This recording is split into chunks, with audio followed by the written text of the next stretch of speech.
Good morning. Good morning. What's it like being here at the Eurovision? Actually, we're having quite a big fun. I mean, every day is very exciting. Yeah, we had opening ceremony yesterday, and as you see, I'm wearing glasses because it was fun yesterday. Yeah, I understand that. Yeah. Your song, it's like a little bit like Britpop, indie music. Yes. And we don't hear that much in Eurovision. Well, that's interesting, isn't it? Yeah. So, because everyone says that you are not your typical Eurovision act, and hopefully it's good. I mean, if not us, maybe later some other act will break these boundaries and people will listen to much more like different music. Yeah. Tell me about your song, Midnight Gold. Basically, this is a song. It doesn't have a big message like "Save the World" or something like that. It's just something personal. It's about a guy who wakes up in the morning, basically, as I am today, after a party night. So it's basically hard night's day. Okay. There's four of you in the band, right? Yes. Yeah. How did you start? When did you meet each other? I mean, this band, Young Georgian Lolotaz, started 15 years ago, believe it or not yet. Yeah. But we haven't been playing for 15 years. We've been on and off for a long time. And we got together about a year ago. So me and Levan, our guitarists, are the original members. And then George and Dima, they started playing with us. But they were long-time friends. I mean, Georgia is a really small country, so every musician will know each other. So, I mean, we didn't have to look for musicians. They were just there. Yeah. And who's the boss of the band? Well, we try everyone. But the thing is, I mean, whenever someone writes a song, well, mainly it's me. So if I write a song, sometimes I know exactly how it's gonna sound. So sometimes I have to tell the guys, so maybe you should try this, but usually we all work together. Yeah. I know that you love to cook. Yes, I do. If you win the Eurovision, what will you cook for your first meal after that? What will I cook? I don't know. I haven't thought of it, but I mean, I can cook something very exotic. I don't know. I could try something new. I don't know. I think the main question would be actually, if you win the Eurovision, can we do the next interview in your kitchen? Of course you can, but I'm not sure it's gonna happen. I'll give you a deal. If I win Eurovision, I'll cook for you. Oh, great. Great. Okay. I have read that you love to invent new recipes. Of course, yeah. It's like, I mean, I we see do it cooking together. really close to music. Because, I mean, this is something like you're in the moment and you like turn off your mind and you're doing this thing. Same in music. I mean, whenever I create music, whatever I'm playing guitar or keyboard, doesn't matter. I'm concentrated on it and nothing else matters in the world. So I'm completely free at that moment. Same with cooking. You mix ingredients, you mix sounds. If you would describe your song Midnight Gold as a meal, what kind of meal is your song? What kind of meal? Something experimental, because we deliberately went with this structure because the song doesn't have choruses. So it's just verse, then some strange techno beat or whatever you call it, dance beat, and then half of verse. So it's not your typical meal. Yeah. It would be something sweet, maybe spicy together, like very strange food. Interesting. Okay, now we are there. Sweet and spicy, that's Chinese. So actually we are doing Chinese music. Yes, yes. Yeah. Have you tried any Swedish or Scandinavian food? I'm not sure, to be honest. I mean, we haven't been to restaurant or somewhere like. Basically, no one told us that this is traditional Scandinavian food, so I'm not sure. It. Maybe I have, maybe I haven't. You should try the Swedish meatballs. Can you tell me name of something I should try? Well, of course, the Swedish meatballs and mashed potatoes. Swedish meatballs. Lingonberry. I will make sure to try that before we leave. Yeah. Köttbullar. Köttbullar. Sorry, again? Köttbullar. Köttbullar. Köttbullar. Okay. Why should people vote for you? Why should people vote for me? Because, as I said, we are a completely different act from what you typically have on Eurovision. So, change is good.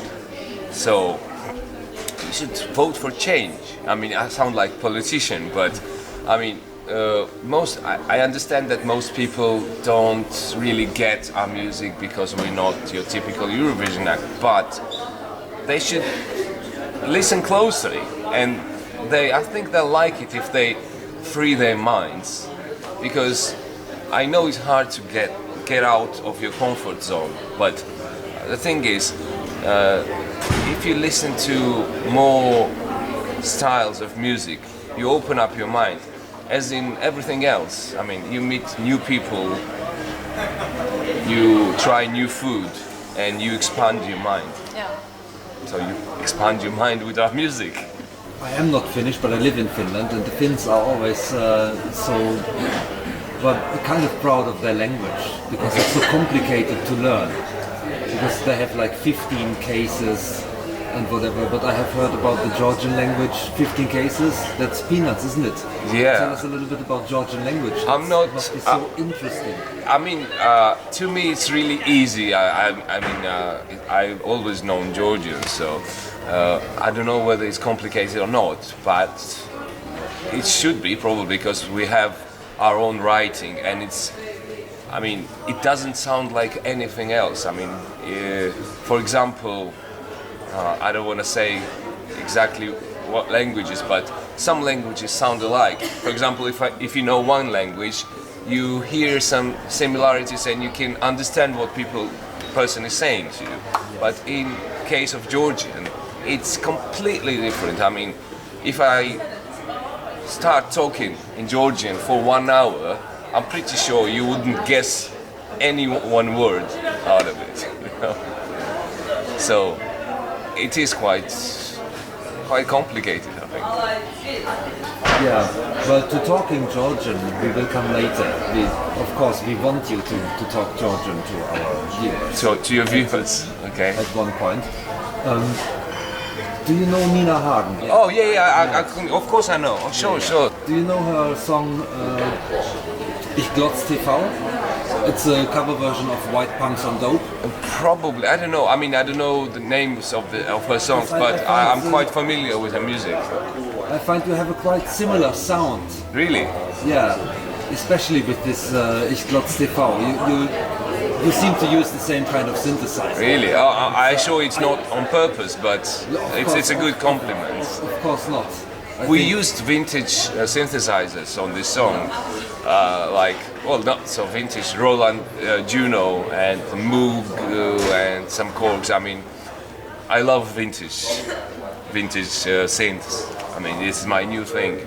I'm trying to buy new keyboards, but I couldn't find any here. Do you know any good stores for vintage synthesizers? No, but I will find out and tell you. That'd be great, yeah. I will find out and tell you. If I don't see you, I will mail Natya. Okay. Because we have so many people in the press center, so many volunteers, and they come from all different directions. Yeah, I found guitar stores around here. I mean, this is actually a really good area. I mean, I found like 5 vintage guitar stores, and it's amazing. I mean, and that gave me a really good idea for our new record. I'm not gonna say it, but it's gonna involve guitar stores. Yeah. So yeah, but I couldn't find any synthesizers. Yeah. I'll do my best to find out. Really. But now we have talked so much about Nina Hagen and guitar stores that I forgot my next question. You are a good interview partner. Doesn't happen so often that I forget my next question. So you like vintage synthesizers? Yeah, I'm a music geek.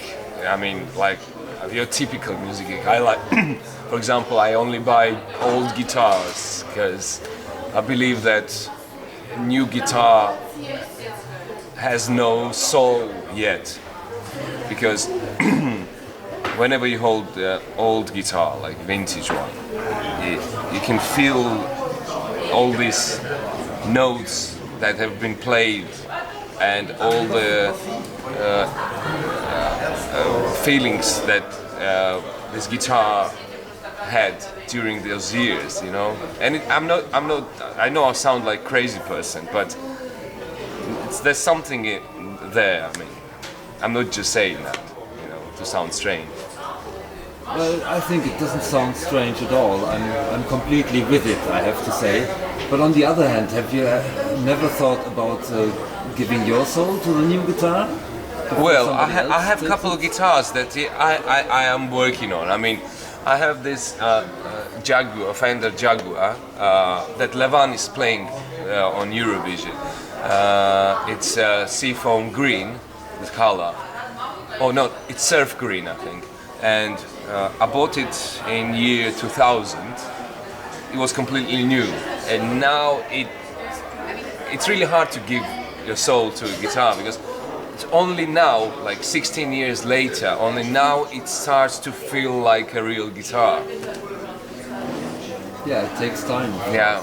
Yeah, we didn't get any questions on Facebook because everyone's at work. So. Because we're not popular. Well, you will be after Eurovision. You are kind of popular. The thing is that your music fits very much into the style of Finnish music tastes on the one hand. Oh, okay. On the other hand, my girlfriend watched some pre-Eurovision show where they went through the songs and talked a little bit about. And we were on the last place. I don't know who was there. Some musicians, some other celebrities, and they obviously all hated you. Wow. Except of one, Maija Vilkuma. Who's that? I don't know. That's Finnish singer, really popular. Yeah. She's quite popular and she's quite long around also. Yeah. I don't really understand why are they fighting our music. I mean, our music, it's not something new. I mean, we are actually considered mainstream in indie music. I mean, we're not doing anything strange, you know. And whole of Europe has been listening for our kind of music for ages. I mean, it's considered mainstream, so I don't know why in this particular case on Eurovision they made it a big deal that we're doing something strange and extraordinary, and somehow they put it's strange and it's shit. I don't know why. I mean, just because you don't get music, it doesn't mean.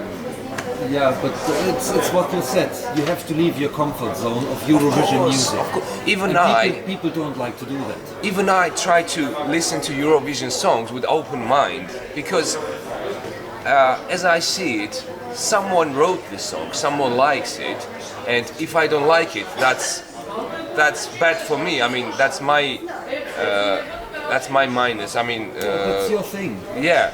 And I it. should, I mean, if someone likes it, I should be able to like it as well. I mean, if I open up enough. Yeah, that's a very good point with all these music taste things. So open up, people. People get so narrow-minded on it. Well, everyone has this thing in them. They just have to release it, you know. Yeah. The other question is also, how did you get actually the idea to participate? Well, it wasn't my idea. I just received a phone call saying, "Do you want to do Eurovision?" And my first reaction was, of course not. But then I met with the people and they told me, "Do whatever you want." And I thought to myself, if I just say no, then maybe when I'm 50, 60, I'm gonna think, oh, what if I have done Eurovision? Maybe something good might have happened. And I thought it's better to regret something you did than something you didn't do. But it's not like there's something to regret. I mean, I'm having time of my life, to be honest. I could have said translate local, lokaluri, but I wanted different word for that, so it sounds completely different. No. So how do you say it, life is local in Georgia? ცხოვრება ადგილობრივია. ცხოვრება ადგილობრივია. No, sorry. Yeah, I know. I don't expect you to.